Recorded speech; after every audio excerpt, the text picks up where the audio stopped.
Hey, it's Andy Greenham back from Forest City Coins. I am third Greenham on the CGC boards. If you guys ever have a chance, I always suggest to go check out cgccomics.com and then find the chat board. Sign up. It's just a wealth of information and a lot of knowledgeable people that hang out there and contribute to the comic collecting community. I'm back with another bunch of books that are for review. They're just back from CGC or CBCS. First book up is Tales to Astonish number 34. This one is pretty cool. It's mid-grade 6.0 off-white to white pages, and it's a 12-cent pre-superhero Tales to Astonish. And you can see on the cover it's got this great big monster at this guy's window hanging out the edge of his building. And you can read what the guy says. Heaven help me, it's true. There is a monster at my window. And so that's always been, some kids' fears of having this monster under my bed or monster outside the window. And in this case, it's really true. There's this big green beast out there. So that's a pretty cool book. Next one up is Tales to Astonish number 45. And so we've got... it's the second appearance of the Wasp, and it looks like Egghead as well. This is the Wasp, of course, is a key character, and the second appearance is nice to own. This is a CGC 7.5, so it's a really sharp book. You can just see the spine.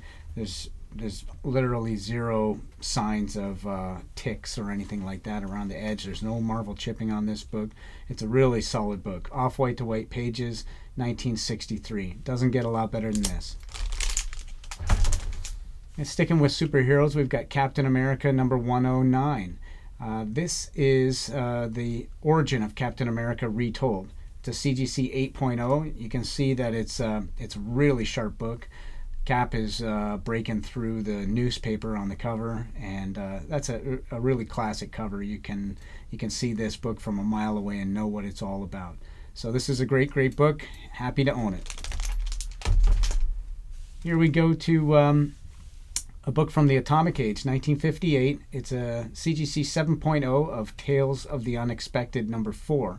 DC Comics books from around this era in 7.0 are really tough to find, and this is another one of those. So it's really interesting. It looks like the old lady likes to snip locks of hair from certain girls. So she's got one from an actress, a ballerina, a columnist, a beauty queen, and it looks like she's gonna get this girl's hair too. And I guess, you know what, we got to crack this out. We got to read it and find out why is she collecting these locks. Interesting book. Next up, Detective Comics 211. This is a CGC 4.5. This is a nice book from 1954. It's a higher, what would I call it? An upper low grade book. It's almost encroaching on the mid grade status. I think 5.0 and above would be mid grade, or 5.0 to 6.0 would be mid grade. But this is 4.5. But it's really nice, sharp book. It's got a Catwoman on the cover, and she's inside in the story as well.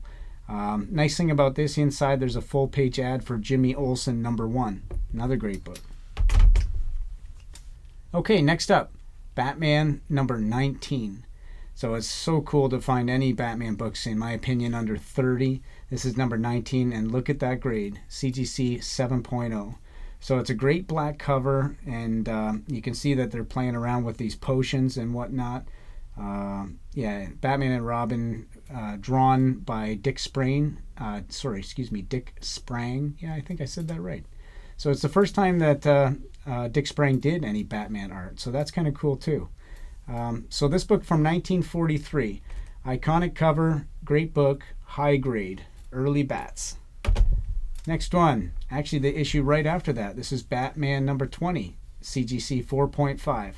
So sharp cover, yellow, really stands out, and look what's busting through the cover. It is the Batmobile. This is the first time the Batmobile was on a cover, and you can see it. It looks a little bit different now, but at that time, 1943-44, the Batmobile looked kind of sleek and had the bat head on the front, and almost looks like an armored vehicle. But really cool book. I'm so happy to own it. Next up is Batman's friend Superman. Superman number 70. This is from 1951. It's a CGC 6.5. It's got off-white to white pages. And yeah, it's interesting in this issue we've got appearances by the prankster and Annie Oakley. So it's kind of strange to see Annie Oakley in a Superman book because she's usually in the westerns. But looks like Superman and Annie Oakley are going to team up in this one. So that's kind of neat.